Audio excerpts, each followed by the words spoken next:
start. I should like to say a few words right at the beginning of this discussion in order to indicate the general policy of the government in this behalf. In the past many years, I have had occasion to express my general views on the subject many times, and for some years I was the chairman of the planning committee where all these matters came up. We did a lot of good work in that committee. Unfortunately, that did not bear fruit in the shape of a final report, but I am glad to say that many of the reports of the subcommittees are now available for such persons as are interested in this problem. If they read these reports as well as the other material which we have, they will find that these questions are difficult and they cannot be solved very easily.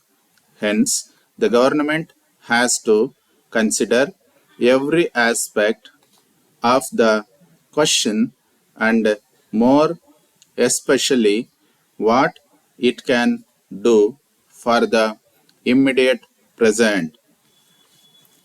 Now, it is well known, and we have often stressed this, that production is perhaps one of the most important things before us today, that is, adding to the wealth of the country.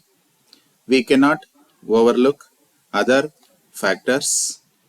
However, production comes first, and I am prepared to say that everything that we do should be judged from the point of view of production first of all, as well as other points of view. It is not so easy as the honorable members seem to think, that we can legislate and then by some kind of method we can produce results. Taking such steps may often lead to some kind of petty disasters. So, it is not merely a question of adopting a certain economic outlook, but of tiding over it, how to do it, in what manner, and when to do it.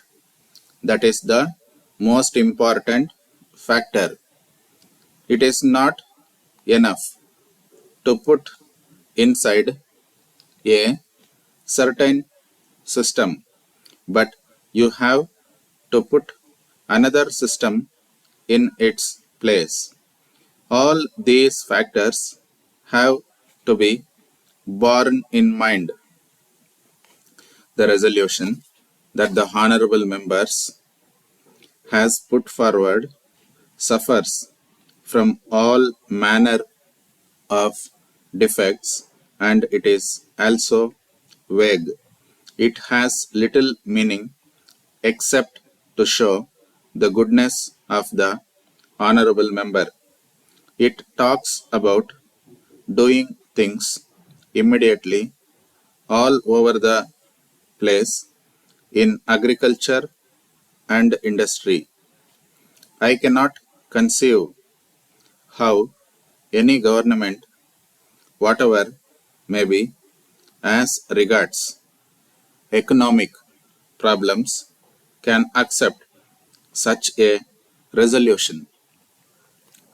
I think far too many of our friends here and in other parts of the world continue to think in terms of wealth in an age which more or less passed.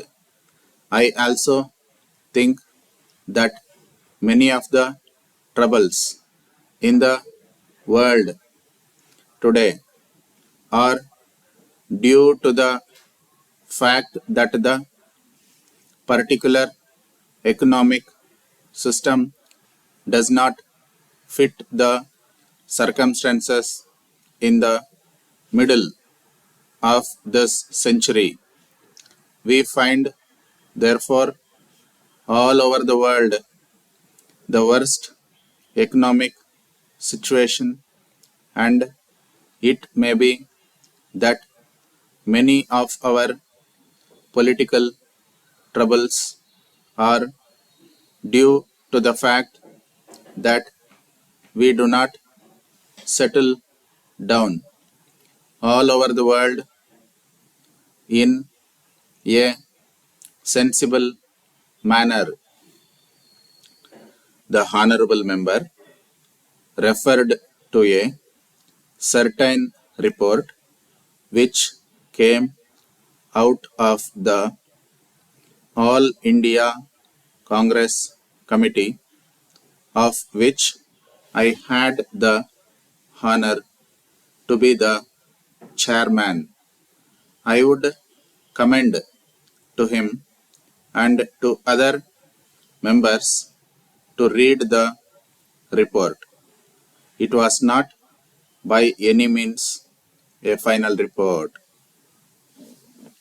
Here, sir, we have received your letter dated the 14th of last month enclosing account sales referring to various consignment of goods sent to you.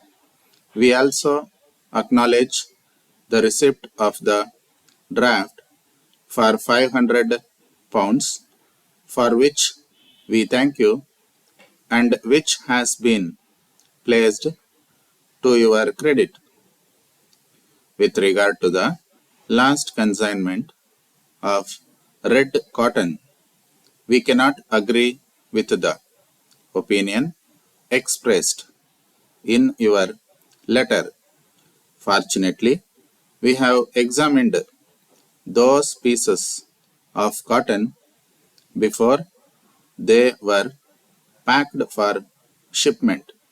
So, we deny that the goods were not up to sample. We do not accept your statement that the shade of the cotton is lighter than the sample. We have again compared your sample with a small piece from the bulk before dispatch and find that it is impossible to obtain a better match.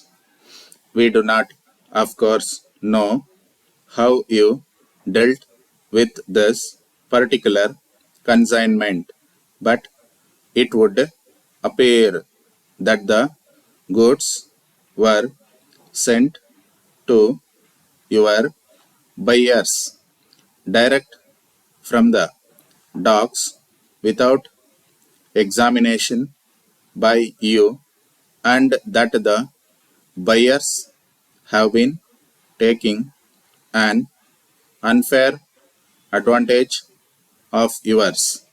We cannot think of any other explanation, as we feel sure that if you had seen the goods and compared them with the sample, you would not have put forward a claim.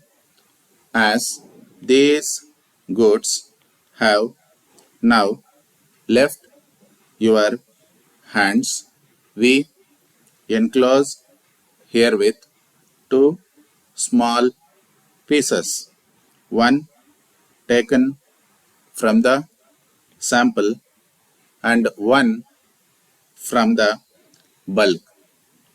Yours faithfully,